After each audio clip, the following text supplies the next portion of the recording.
Hey guys, welcome back to another review, and today we're going to take a look at the Soundpeats Truedots. So in terms of the overall form factor, this is much like what you get with the Redmi AirDots Halo GT1, also KZS1, and of course in the overall price as well, $20 or around 1,200 pesos for a pretty compact, nicely packaged kit on TWS of course. So frankly for me, this is not so bad in the overall package, but this I would say not a top recommendation here in the channel, but let's take a look at it of course in this review. Of course, the overall build quality is pretty similar compared to what you get with the Halo GT1. Very lightweight and also pretty plasticky in the overall design.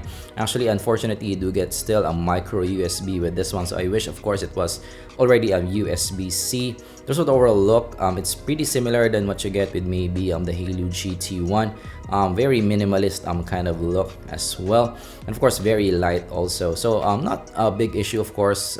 It looks fairly good. Of course in the ear it's not super duper flush though. The Halo GT1 is still more flush, or the Redmi AirDots compared to this one because of the blocky kind of design, but I would say not a big issue for me. In terms of stability, it's right smack with the Halo GT1 as well.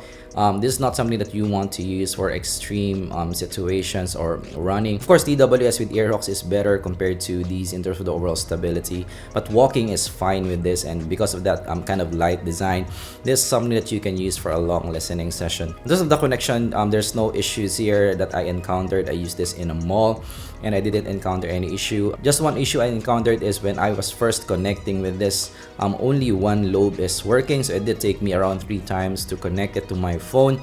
After connecting, I didn't have issues after that, so that's something for you guys to note.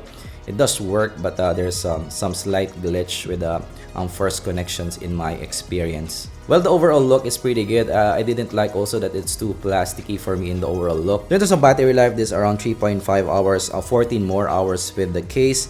So this will last you around 2 to 3 days in actual usage. The Bluetooth 5.0 in this is also nice. It works fine. No disconnections for me. Also, this IPX4 water resistant, so slight splash would be okay. So for running or maybe some slight exercising, this is something that you can use as well. Alright, so in terms of the mic, it's just okay. It's not the best. It's a bit muffled.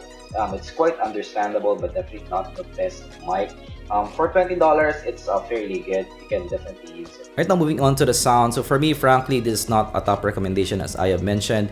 So for me, frankly, I do like the KZs more over these. This sort of equal for me to the Halo GT1, but I do like this better compared to the Redmi AirDots.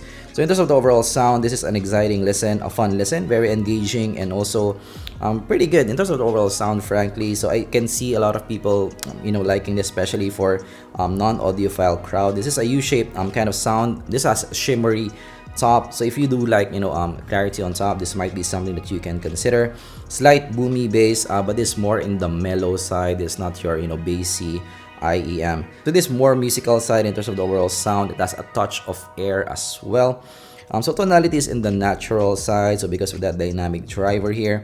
That's average stage, and the separation also is pretty average overall. So one major pro here is this has some micro detail on top, more so compared to the Halo GT1.